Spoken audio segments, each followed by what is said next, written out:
ഏറ്റവും പ്രധാനപ്പെട്ട കാര്യം രാമക്ഷേത്രവും അയോധ്യയും തന്നെയായിരിക്കും ബി.ജെ.പിയുടെ പ്രധാന അജണ്ട അല്ലെങ്കിൽ പ്രധാന ലോഗോ അല്ലെങ്കിൽ ബൈലൈൻ എന്നെല്ലാം വിശേഷിപ്പിക്കാവുന്ന രീതിയിൽ നിൽക്കുന്ന ഒരു അവസ്ഥയുണ്ട്. അത് തന്നെയാണോ അയോധ്യ മുന്നോട്ട് വെക്കുന്ന രാഷ്ട്രീയം?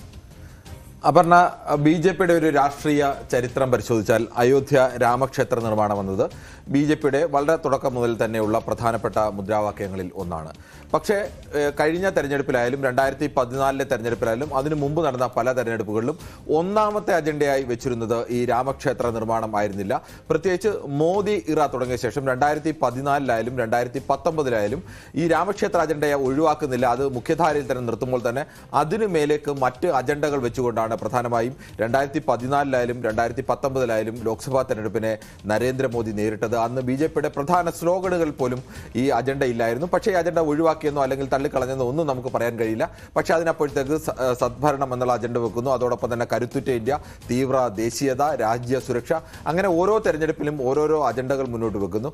അവിടെയെല്ലാം ഒപ്പം നിന്നിരുന്ന ഈ രാമക്ഷേത്ര നിർമ്മാണം എന്ന പ്രധാനപ്പെട്ട അജണ്ടയെ 2024 ഒറ്റ അജണ്ടയിലേക്ക് ഈ ബി.ജെ.പി എത്തിച്ചേരുന്നു എന്നുള്ളതാണ്. അത് പ്രതിപക്ഷം ഇത്രകാലം ഉയർത്തിക്കൊണ്ടുവന്ന അല്ലെങ്കിൽ പ്രതിപക്ഷ മുന്നണികൾ ഇത്രകാലം ഉയർത്തിക്കൊണ്ടുവന്ന ഇന്ത്യയിൽ ജാതി സെൻസസ് നടത്തണമെന്ന ആവശ്യം, സർക്കാരിനെതിരെയുള്ള അഴിമതി ആരോപണങ്ങൾ, സർക്കാരിൻ്റെ വിവിധ പദ്ധതികൾക്കുള്ള എതിരെയുള്ള ആരോപണങ്ങൾ, ഈ സർക്കാരിനെതിരെ ഉയർന്ന പല പല ആരോപണങ്ങൾ, ഇതെല്ലാം അപ്രസക്തമാക്കിക്കൊണ്ട് ഒരൊറ്റ വിഷയത്തിലേക്ക് അടുത്ത 2024 ചർച്ചയെ കൊണ്ടെത്തിക്കാൻ ബി.ജെ.പിക്ക് അല്ലെങ്കിൽ ബി.ജെ.പിക്ക് പിന്തുണ നൽകുന്ന RSSന് സംഘപരിവാർ അജണ്ടയ്ക്ക് കഴിഞ്ഞിരിക്കുന്നു എന്നുള്ളതാണ്.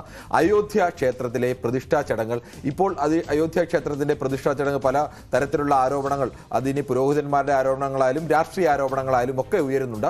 അതിനെല്ലാം അപ്പുറത്തേക്ക് ഈ സമയം തെരഞ്ഞെടുത്തത് വളരെ കൃത്യമായിട്ട് തന്നെയാണ്. ലോക്സഭാ തെരഞ്ഞെടുപ്പിലേക്ക് എത്തുന്നു. കഴിഞ്ഞ 5 നിയമസഭാ തെരഞ്ഞെടുപ്പുകൾ ബി.ജെ.പിക്ക് വലിയ വിജയം നേടാൻ കഴിഞ്ഞു. അതോടൊപ്പം ലോക്സഭാ തെരഞ്ഞെടുപ്പിന് മുന്നോടിയായി പലതരത്തിൽ ഏക സിവിൽ കോഡ് അടക്കം പല ഘട്ടത്തിൽ കൊണ്ടുവരികയും അത് തള്ളിക്കളയുകയും ഒക്കെ, അല്ലെങ്കിൽ ആ തരത്തിലേക്ക് അത് എത്താൻ കഴിയില്ല എന്നൊക്കെയുള്ള തെളിവുകളൊക്കെ വന്നു. അതിനപ്പുറത്തേക്ക് ബി.ജെ.പി ഏറ്റവും പ്രധാനപ്പെട്ട അജണ്ടയായി രാമക്ഷേത്രത്തെ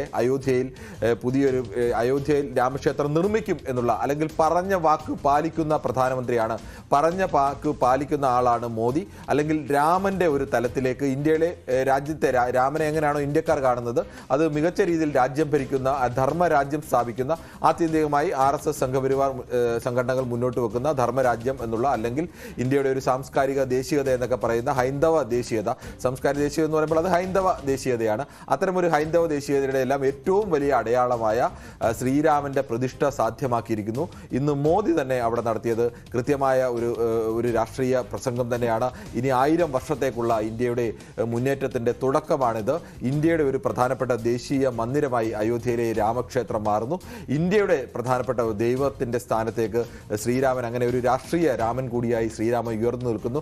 അതിന്റെ പ്രതിനിധിയായി നിൽക്കുന്നത് നരേന്ദ്രമോദിയാണ്. എങ്ങനെയാണോ മുൻകാലങ്ങളിൽ രാജാക്കന്മാരൊക്കെ, ഇപ്പോൾ തിരുവിതാംകൂറിൽ പോലും രാജാവ് പത്മനാഭദാസനായി മാറിയത്, പത്മനാഭന് രാജ്യം എഴുതി കൊടുത്തിട്ട് രാജ്യം നൽകിയിട്ട് അദ്ദേഹത്തിന് ദാസനായി നിൽക്കുന്നൊരവസ്ഥ, അത്തരത്തിലേക്ക് രാജാവ് എങ്ങനെയാണോ രാമരാജ്യ കൺസെപ്റ്റ്, അതിനെ ഗാന്ധിയുടെ രാമരാജ്യ കൺസെപ്റ്റ് ആയിരിക്കില്ല ബി.ജെ.പിയുടേത്, മറ്റൊന്നാണെങ്കിൽ പോലും ആ ദൈവിക കൺസെപ്റ്റിലേക്ക് കൊണ്ടുവന്നുകൊണ്ട് അടുത്ത ഈ ഏതാനും മാസത്തിനുള്ളിൽ, ഇനി ഏത് സമയം തെരഞ്ഞെടുപ്പ് നടക്കാവുന്നതാണ്, 2-3 മാസത്തിനുള്ളിൽ നടക്കേണ്ട തെരഞ്ഞെടുപ്പിലേക്ക് പ്രധാനപ്പെട്ട അജണ്ടയായി അയോധ്യയെ മുന്നിൽ വെക്കുന്നു. പ്രതിപക്ഷ പാർട്ടികളെ സംബന്ധിച്ച് ഇത് വലിയൊരു വെല്ലുവിളി തന്നെയാണ്. ഈ അയോധ്യ അജണ്ടയെ എങ്ങനെ അവർ മറികടക്കുന്നു എന്നതിനെ ആശ്രയിച്ചിരിക്കുന്നു. മറ്റു വിഷയങ്ങൾ ചർച്ചയിലേക്ക് ഈ കുറഞ്ഞ സമയം കൊണ്ട് കൊണ്ടുവരാൻ കഴിയുമോ, അതിനെ മുൻനിരയിലേക്ക് കൊണ്ടുവരാൻ കഴിയുമോ, അതിനെ വോട്ടിനെ സ്വാധീനിക്കാൻ കഴിയുന്ന ഘടകമാക്കി മാറ്റാൻ കഴിയുമോ എന്നുള്ള ഒരു വലിയ വെല്ലുവിളി കൂടിയാണ് മറ്റെല്ലാ അജണ്ട